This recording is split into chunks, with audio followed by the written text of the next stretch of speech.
Hey, Mike linebackers. So I need to go over your set of skills that you would have received already in that handout. Now, on the whiteboard, M is going to designate the Mike linebacker. And I want to show you the skills we need you to be able to have, but I need to demonstrate two things first. I need to demonstrate these skills that you would do if there were two backs in the backfield. And then I want to give you an idea of what it would look like if they went to one back in the backfield. And as the Mike linebacker, you're probably going to be responsible for calling out either two back or one back. So let's just look at this through two backs because that'll be the easiest to see it. So as the Mike linebacker, your alignment against two backs is in the middle of the field at the open gap. Here's the open gap. The nose tackle is in here and the regular tackle is here. So that could be flipped to the other side, by the way. The nose could be on this side and you could be here. If you're one of those really smart kids that sees these things in the big picture, you can see all we're doing is making sure all the gaps are filled. End has this one, tackle has this one, Mike has this one, nose has this one, Will has this one, end has this one. So we got all of our bases covered. But you're reading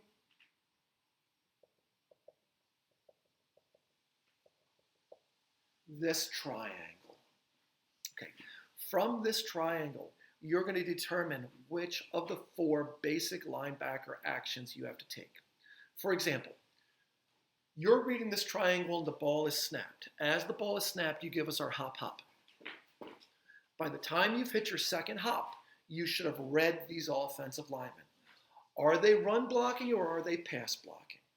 First, if they are run blocking and you see that this gap is widening, then you have to fill. And by fill, we mean you are filling that gap with your body. And as you fill it with that body, you need to put your head to the closest sideline. So if the closest sideline is over here and you are filling, your head should be on this side. The reason why is if you are unable to get off of a block, you will force the ball carrier to go back inside even more, where you have more players to help. So that's your first skill, fill. Linebackers, we're going to do a little blast from the past.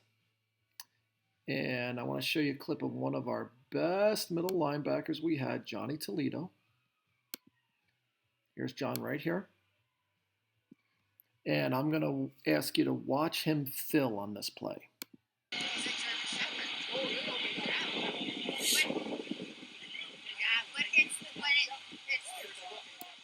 Okay, see him in the middle? He might be a little bit closer than we would like, but let's see if he bounces himself back out.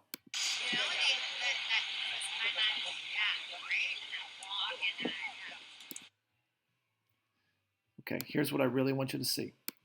You see, obviously, John has filled when he saw the gap, like we talked about, but look at where his helmet is. His helmet is to the closest sideline, so that even if he's not able to make this tackle, he drives the ball carrier into the middle of the field.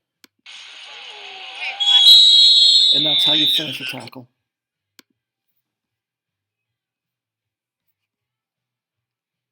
Second skill we need you to have is called scrape. Now, scrape would be what you do if you read that it's a run block by this player and he's trying to reach, and that this player is actually coming out at you. If that happens, you scrape to your closest alley, which means here. And you are trying to come up into that alley to get the ball carrier who should be getting forced into you. Now, if you are reading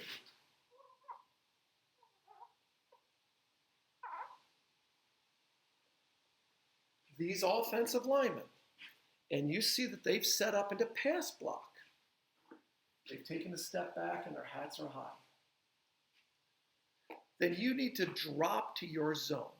And if you're the Mike linebacker in this set, your zone is probably 5 yards straight back.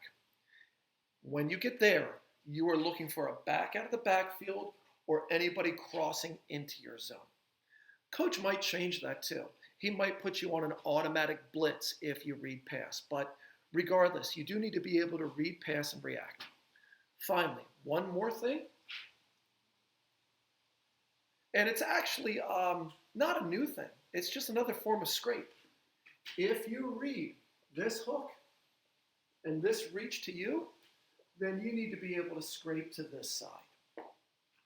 Probably don't need to slow flow, as that's what the sand will do. You need to scrape.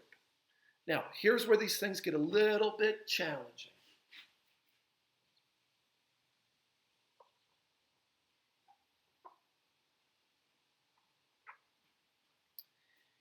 If the offense does not line up in two back, but rather they line up in one back,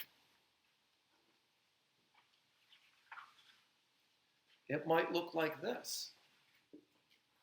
Corner over here, or receiver over here, half, and then another receiver. If there's 3 receivers to one side, we've got to cover that guy. And the most common way to cover him is to have this Sam linebacker come out on him. If that Sam linebacker has bumped out, you can't stay in the middle anymore.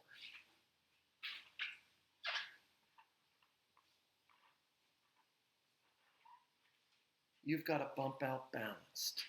And from here, you're going to be reading once again into this triangle. Your responsibilities don't really change. You've still got fill, you've still got scrape, but what will be different is if you bump out here and you read pass, your drop zone is not going to be straight back, it's going to be diagonal, about 7 yards. So, what do we need you to be able to do? We need you to be able to read your triangle. And you're going to need to know if you have to bump over because we've gone 5R. Anytime that you call out one back, one back, one back, you're the person who's going to be bumping over. From there, you read whether you fill, whether you scrape, or whether you have to drop into your zone. Now, as I'm thinking about this, it's possible that against one back, you might have to slow flow across the field too. But let's not cross that path just yet, because I think that's something we can work on as the season goes along. Okay, Mikes.